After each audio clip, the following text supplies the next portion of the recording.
আসসালামু আলাইকুম, আশা করি সবাই ভালো আছো। তো আজকের ভিডিওটা খুবই স্পেশাল ইন্টারেস্টিং হতে যাচ্ছে। পাবজি মোবাইল থেকে অফিসিয়ালি নেক্সট আপডেটের ফার্স্ট গিল সেটের কিছু লিক্স বা ইমেজ বলতে পারো বা হিন্ট দিয়ে দিয়েছে। তো ভিডিওটা চলো শুরু করে দেখে নিই। এখানে কিছু ইন্টারেস্টিং জিনিসও আছে, তো সবাই ভিডিওটা পুরো দেখো।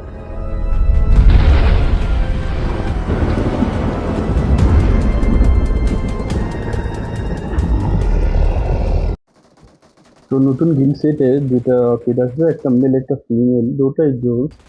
আর সাথে যদি তোমরা ভালো করে খেয়াল করে থাকো তাহলে জিম, যে বড় জিমটা আছে সেটারও একটা ভিজুয়াল আমরা দেখতে পাচ্ছি। তো আমি ইমেজ জেনারেটর থেকে দুইটা ইমেজেরই আউটপুটেরই দুইটা ছবি বের করেছি, তো দেখো তোমরা কিরকম হতে পারে। আর সবাই লাইক কমেন্ট ও সাবস্ক্রাইব করে দিও।